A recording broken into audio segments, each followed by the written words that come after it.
বিসমিল্লাহির রহমানির রহিম। আসসালামু আলাইকুম। অগ্রিম ঈদের শুভেচ্ছা জানিয়ে সবাইকে জানাচ্ছি ঈদ মোবারক। প্রিয় বন্ধুরা, আপনাদের মাঝে রসুনের টিপস অনেকভাবে দেখিয়েছে। আজকে আরেকটি নতুন পদ্ধতিতে রসুন কিভাবে খোসাটা ছাড়াতে পারেন সেই টিপসটি আপনাদের মাঝে শেয়ার করব। আশা করছি অনেক বেশি ভালো লাগবে। তো এরকম একটা প্লাস্টিকের চট বা বস্তা আপনারা নিয়ে নিতে পারেন।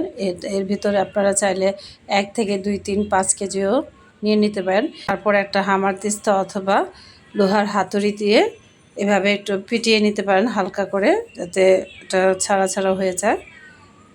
তারপর ব্যাগটাকে অনেকক্ষণ ঝাঁকাবেন। তো দেখুন সবগুলো খোসা রসুনের থেকে আলগা হয়ে গেছে। তো এইটা যখন আপনারা করবেন, তো এরকম একটা স্টিলের বড় একটা ছেনি নিয়ে নিতে পারেন। তো এইভাবে ভালো করে আলতো আলতো করে ঝাঁকিয়ে নেবেন, উপরে খোসাগুলো উঠে আসবে। তো এভাবে পরিষ্কার করে নেবেন। আর এটা খুব সহজে অতি দ্রুত আপনার ঘন্টার কাজ মিনিটেই শেষ করে দিবে। তো আশা করছি এই টিপসটা আমার প্রিয় আপুদের কাছে অনেক বেশি ভালো লাগবে। আর কয়েকদিন পর যেহেতু কোরবানির ঈদ শুরু, তো আমার প্রিয় আপুদের ঘন্টার কাজ মিনিটে কিভাবে করতে পারেন সেই টিপসটি শেয়ার করলাম। আশা করছি আমার প্রিয় আপুদের কাছে অনেক বেশি এই টিপসটি ভালো লাগবে।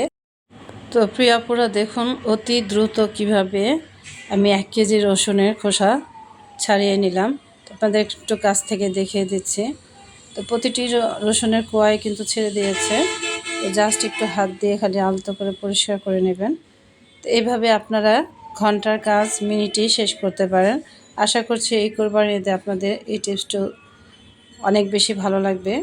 তো ভালো লাগলে একটা লাইক এবং সাবস্ক্রাইব করে আমার চ্যানেলের পাশে থেকে যেতে পারেন। আর যারা অলরেডি এই কাজটি করেছেন তাদেরকে জানাই অসংখ্য অসংখ্য ধন্যবাদ এবং মন থেকে দোয়া ও ভালোবাসা। তো আমি চলে যাচ্ছি আমার পরবর্তী টিপসে। এটা আরেকটা গুরুত্বপূর্ণ একটি টিপস। যে কোনো অকেশনে আমরা রিচ খাবার খেয়ে থাকি, পোলাও, মাংস, রোস্ট, বিভিন্ন ধরনের রিচ খাবার। তো কোরবানিতে আমাদের গরুর মাংসটা সবার ঘরে ঘরেই থাকে। তো রুচির স্বাদ পাল্টাতে আপনারা ইচ্ছে করলে এরকম ফ্রোজেন রুটি ফ্রিজ আপ করে রাখতে পারেন। এতে আপনাদের সময়টা অনেক বেঁচে যাবে এবং ঘন্টার কাজ মিনিটই আপনারা করতে পারবেন। তো 2 ধরনের ফ্রোজেন আমি দেখিয়ে দিব। হচ্ছে আপনি রুটিটা বেলে এভাবে পলিথিন দিয়ে দিয়ে একটার উপর করে রাখতে পারেন। আর এটা হচ্ছে আপনি হালকা করে রুটিটাকে ছেঁকে তারপরে ফ্রোজেনের বক্সে করে আপনারা ফ্রিজে সংরক্ষণ করতে পারবেন। এটাও কিন্তু অনেকটা ভালো থাকে। আমার মতে বেস্ট হচ্ছে হালকা একটু ছেঁকে নিলে এটা অনেক দিন ভালো থাকে। তো প্রিয় আপুরা দেখুন আমি কিভাবে একটা একটা করে পলিথিন দিয়ে এভাবে রেখে দিলাম। তো এটা তো গেল 1 নাম্বার টিপস রুটি ফ্রোজেনের। তো 2 নাম্বার টিপসটা হচ্ছে রুটিটাকে আপনারা বেলে তারপর হালকা একটু সেঁক দিয়ে নিতে পারেন এবং সেঁক দেওয়ার পর এটাকে ছড়িয়ে ঠান্ডা করে নেবেন। অবশ্যই ঠান্ডা করে নিতে হবে। তারপর একটা ফ্রোজেন বক্সে আপনারা সংরক্ষণ করতে পারেন। তো কীভাবে আমি সংরক্ষণ করছি সেটা আপনাদের মাঝে ভালো করে দেখিয়ে দিচ্ছি। তো এইভাবে 2টা পেপার ভালো করে গোল করে কেটে নেবেন। মানে আপনাদের বক্স যে বক্সে রাখবেন সেই বক্সের আন্দাজে এটা কেটে নেবেন। তারপরে মাঝখানে রুটিগুলো রেখে উপরে আরেকটা পেপার দিয়ে দিবেন। তারপরে এটাকে ঢেকে সংরক্ষণ করবেন। এইটা অনেক দিন পর্যন্ত ভালো থাকে। আশা করছি আমার প্রিয় আপুদের কাছে অনেক বেশি ভালো লাগবে। তো চলে যাচ্ছে আমি পরবর্তী টিপসে। তো এই টিপসটি হচ্ছে অত্যন্ত গুরুত্বপূর্ণ একটি টিপস। যেহেতু কয়েকদিন পর কোরবানির ঈদ শুরু হবে, তো আমাদের সেক্ষেত্রে পাটাপোতা অবশ্যই প্রয়োজন হবে। যারা ইনস্ট্যান্ট পাটাপোতা ধার করাতে চান তাদের জন্য এই টিপসটি। আর অবশ্যই টিপসটি অত্যন্ত কার্যকরী আরেকটি টিপস। তো আশা করছি এই টিপসটি আপনাদের কাছে অনেক বেশি ভালো লাগবে ইনশাল্লাহ। তো দেখুন আমার পাটাটা অনেক দিনের ব্যবহার করা হয় না, তো সেইভাবেই আমরা ফেলে রেখেছি আমি। তো সেই ক্ষেত্রে আমি এখন ইনস্ট্যান্ট ধার করাতে চাই। তো এভাবে কিছু ডিমের খোসা আর লবণ দিয়ে দিলাম। তো এই লবণ আর ডিমের খোসাটা আমি পুরো পাটায় বেটে নেব। প্রত্যেকটা অংশে যেন এই বাটার অংশটা লেগে যায় সেইভাবে আমি বাটবো। বাটতে বাটতে ঘষতে ঘষতে এই পাটাপোতা ধার হয়ে যাবে। তো আশা করছি আমার প্রিয় অপরা এভাবে আপনারা চাইলে পাটাপোতা ইনস্ট্যান্ট ধার করে নিতে পারেন। তো অবশ্যই এটা কার্যকরী আরেকটা টিপস। আমি এটা নিজে প্রমাণিত এবং ব্যবহার করেছি, তাই আপনাদের মাঝে শেয়ার করলাম। তো আশা করছি আমার প্রিয় পদে অনেক বেশি কাজে আসবে। তো এভাবে আপনারা আর এই ধার করার যে ডিমের খোসার লবণ সেটা ফেলে দেবেন না, সেটা আমি আরেকটা কাজে ব্যবহার করব। তো আমি এখানে উঠিয়ে রাখলাম। তো দেখুন আমি এটা কি কাজে ব্যবহার করি পরবর্তীতে আমি দেখাচ্ছি।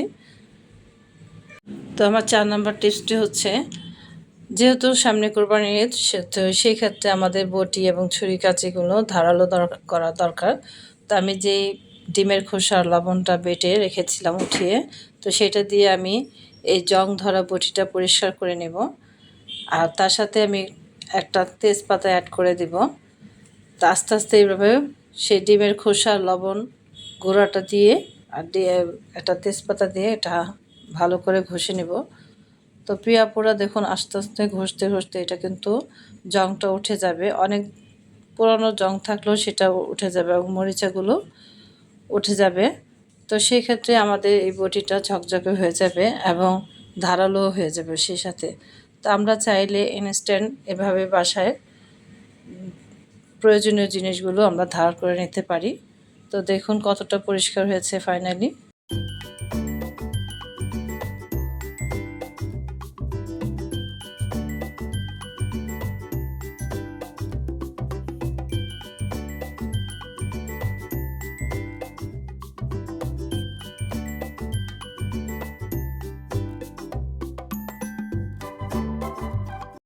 তো আশা করছি আমার প্রিয় আপুদের কাছে এই টিপসটা অনেক বেশি ভালো লাগবে। তো ভালো লাগলে লাইক দিয়ে আমার পরবর্তী টিপসটা দেখার অনুরোধ রইল। তো 5 নম্বর টিপসটি হচ্ছে, যেহেতু আমরা ফ্রিজটা অনেক বেশি ব্যবহার করি এবং বিভিন্ন ধরনের খাবার রাখার কারণে ফ্রিজে দুর্গন্ধ হয়ে থাকে, তো সেই দুর্গন্ধটা কিভাবে আমরা দূর করতে পারি সেইটার টিপস আপনাদের মাঝে শেয়ার করব। তো এভাবে আপনারা চাইলে লেবু 2 ফালি করে কেটে ফ্রিজের 2 পাশে রেখে দিতে পারেন। তাহলে যে আমরা খাবার রাখি সেই খাবারে যে একটা স্মেল থাকে সেটা আর হবে না। তো আশা করছি আমার প্রিয় আপুরা এভাবে লেবুটাকে 2 ফালি করে এভাবে আপনারা কয়েক টুকরা লেবু কেটে রাখতে পারেন, অথবা 2 পিসও দিতে পারেন, সেটা আপনাদের ইচ্ছে। তো বেশি দুর্গন্ধ হলে আপনারা 2টি লেবু কেটে এভাবে 4 কোণায় দিয়ে রাখতে পারেন, তাহলে আর দুর্গন্ধ ছড়াবে না। তো চলে যাচ্ছি আমি পরবর্তী টিপসে। তো আমার 6 নম্বর টিপসটা হচ্ছে অত্যন্ত গুরুত্বপূর্ণ একটি টিপস। তো যেহেতু আমরা বিভিন্ন অকেশনে ডেজার্ট তৈরি করি, তো সেই ডেজার্টটা তৈরি করার আগে যে আমরা দুধটা জাল দিই, সেই দুধটা যাতে পুরো না লেগে যায় এবং উতরে পড়ে না যায়, সেক্ষেত্রে আমরা যদি পাতিলটা একটু ভিজিয়ে নিই তাহলে কিন্তু আমাদের সেই সমস্যাটা হবে না। যে পাতিলটা আমরা ধুয়ে তারপরে আমরা দুধটা ঢালবো। তারপর দুধটা যখন বলক আসবে তাহলে একটা স্টিলের চামচ এভাবে পাতিলের মাঝখানে রেখে দিব, তাহলে কিন্তু আমাদের দুধটা উতরে পড়ে যাবে না বলক আসলে। তো সেই ক্ষেত্রে আমাদের অনেকটা সুবিধা হবে। তো আশা করছি আমার এই টিপসগুলো আপনাদের অনেক বেশি ভালো লাগবে ইনশাল্লাহ। আবারও দেখা হবে নতুন কোনো ভিডিওতে। সবাইকে ঈদ মোবারক। আসসালামু আলাইকুম। আল্লাহ হাফেজ।